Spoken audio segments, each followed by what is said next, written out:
चलिए अब आते हैं क्वेश्चन नंबर 5 पे। क्वेश्चन नंबर 5 क्या जरा देख लीजिए। Consider a hydrogen atom with Vk, Rk and Kk denoting the velocity और orbital radius and kinetic energy of the electron in the kth orbit respectively.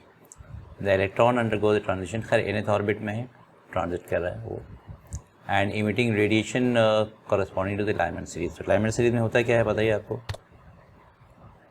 एक मिनट,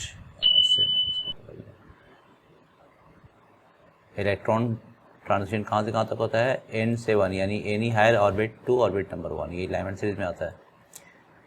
और considering h to be Planck's constant, epsilon naught the permittivity and ultimately you have to find the correct options. ये more then 1 में भी correct, तो ये section 2 का है ना। चलिए स्टार्ट करते हैं। सबसे पहले हम लोग एंगुलर मोमेंटम यहाँ पे लिख लें कितना होता है हम जानते हैं। This is mv_n/r_n is equal to NH/2π, यही होता है ना। ठीक है, यहाँ kth लिख रखा है और nth ऑर्बिट बात वही है, kth orbit nth orbit form में, तो मैं इसी फॉर्म में लिख रहा हूँ, यहाँ से कोई दिक्कत नहीं। तो अब ज़रा देखो एक चीज़, यहाँ से mvn की वैल्यू क्या आएगी, मुझे निकालना है magnitude of change in kinetic of the electron can be expressed as this. देखते हैं ये सही है कि नहीं। पहले यहाँ से पता लगा लो कि mvn क्या होगा, तो mvn will be equal to NH/2πRn, ये होगा ना। अच्छा, एक vn और मल्टीप्लाई कर रहा हूँ मैं यहाँ से vn, तो यहाँ भी मैं vn मल्टीप्लाई कर सकता हूँ, कोई दिक्कत नहीं। इसके बाद यहाँ इसको हाफ लिख देता हूँ, तो यहाँ भी हाफ करना पड़ेगा। क्लियर। आप देखो ये हाफ mvn², ये क्या हो गई, ये काइनेटिक एनर्जी हो गई। क्लियर है। तो काइनेटिक एनर्जी की जो वैल्यू आ रही है वो क्या है, ज़रा देखो, ये आ रहा है आपका NHVn/4πRn,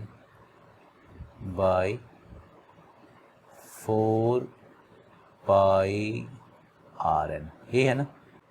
अब मुझे डेल्टा के चाहिए, तो डेल्टा के क्या हो रहा है देखो, इसमें कांस्टेंट क्या है, ये है आपका h/4π, बाकी तो नंबर पे डिपेंड कर रहा है। तो ट्रांजिशन में आएगा क्या, हायर ऑर्बिट से ऑर्बिट नंबर 1 पे आएगा लाइमैन सीरीज में। तो मैं यहाँ लिखूँगा NVN, n कोई भी हो सकता है, NVn/Rn, है ना, हायर ऑर्बिट का। और फर्स्ट ऑर्बिट का कितना होगा, n की जगह 1 हो जाएगा और Vn की जगह V1 और ये Rn की जगह क्या हो जाएगा, R1। ये है फर्स्ट का, यानी डेल्टा के इतना होना चाहिए। मैच कर लो है या नहीं।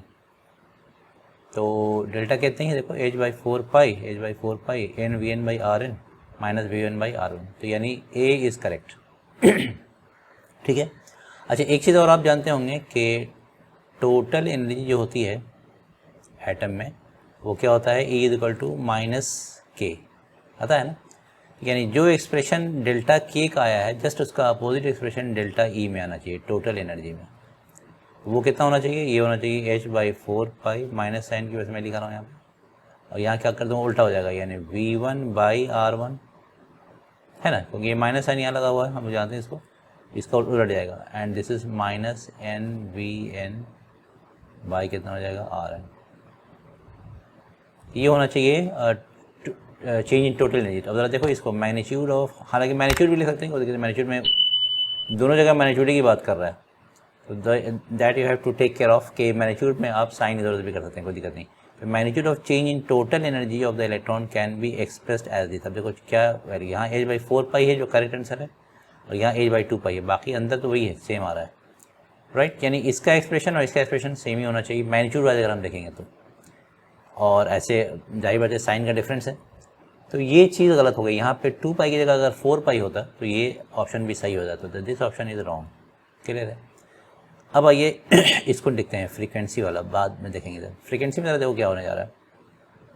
हम लोग जानते हैं कि जो एटम में जो फोर्स लगता है, यानी न्यूक्लियस में जो प्रोटॉन होता है और इलेक्ट्रॉन के बीच का जो फोर्स लगता है, तो यहाँ हाइड्रोजन एटम की बात हो रही है, तो प्रोटॉन और इलेक्ट्रॉन के बीच का जो फोर्स होगा, मैग्नीट्यूड में लिख रहा हूँ, ये होता है 1/4πε0 Q1 Q2/r², तो मैं Rn² लिख रहा हूँ। और ये होता है सेंट्रल फोर्स का काम करता है ये, तो mvn²/Rn, mv²/r, तो एक r तो कैंसिल होगा यहाँ से। क्लियर है बिल्कुल।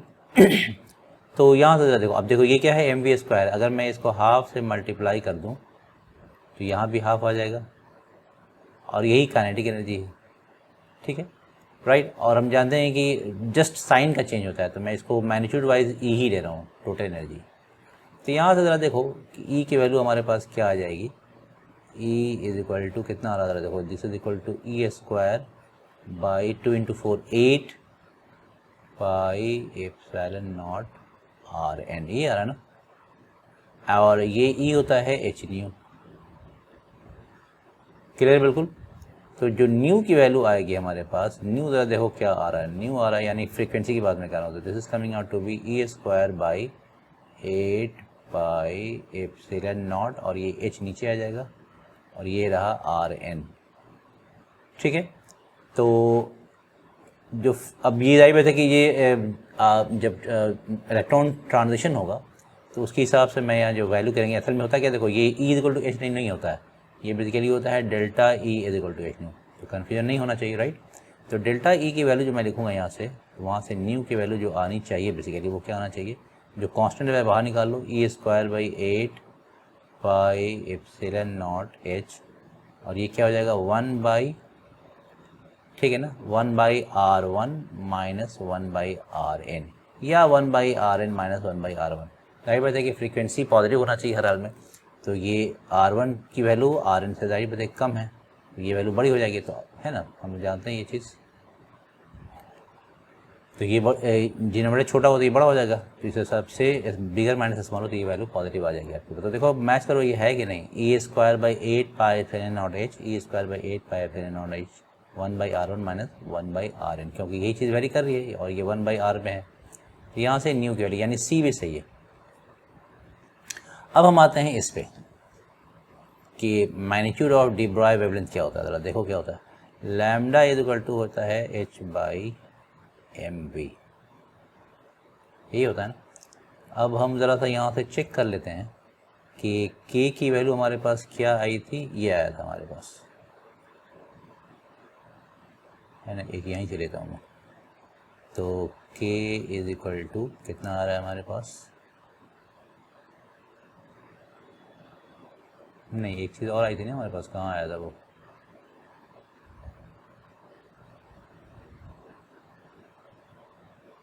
हाँ ये k की वैल्यू यहाँ से भी आ रही है, ज़रा देखो खूब ध्यान से ज़रा देखो ये वैल्यू ई स्क्वायर में, हाँ मैं यहाँ से उठा रहा हूँ, ये k ही आया था ना यहाँ से। मैच करो, मैंने बताया था कि जो वैल्यू इसकी ई की होती है वही k की भी होती है, तो यहाँ से उठा लो। तो हम लोग जानते हैं k बराबर कितना हो जाएगा, e square by 8 pi epsilon naught are n. Clear बिल्कुल, यहाँ से यही वैल्यू आ रही है। अब ज़रा देखो मैं क्या कर रहा हूँ, दूसरे ये हो जाएगा आपका e square by 8 pi epsilon naught, और आर एन की जो वैल्यू है मैं यहाँ से बुक कर रहा हूँ, ये यहाँ से ज़रा देखो आर एन क्या आएगा, R N is coming out to be N H, है ना, आर एन को उधर बाकी सब ले लिया, N H by 2 pi M V N, ये आएगा ना आर एन की वैल्यू। मैं यहाँ पुट कर रहा हूँ R N is equal to N H by 2 pi M V N.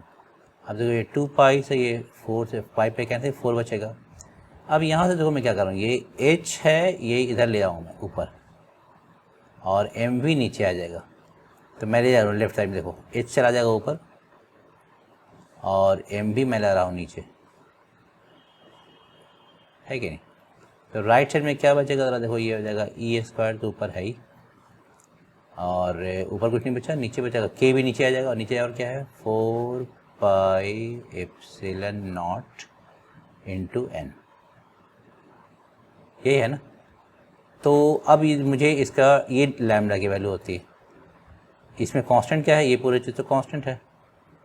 तो ज़रा देखो और क्या है, सॉरी k मैं छूट गया ना, ये k भी नीचे जाएगा ना यहाँ से, दिस इज़ एन के, ये वैल्यू आ रही है, right.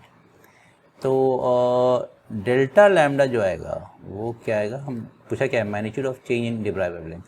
Delta lambda will be, जो कांस्टेंट है बाहर निकाल लो, e square by 4 pi epsilon naught, ये तो कांस्टेंट है, राइट। इसके बाद क्या होगा 1 बाई ये आएगा एन के एन,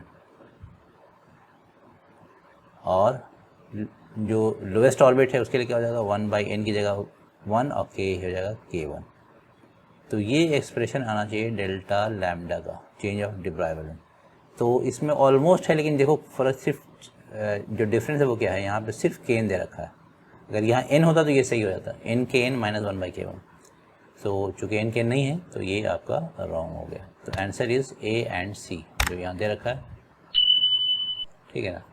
तो क्लियर है बिल्कुल।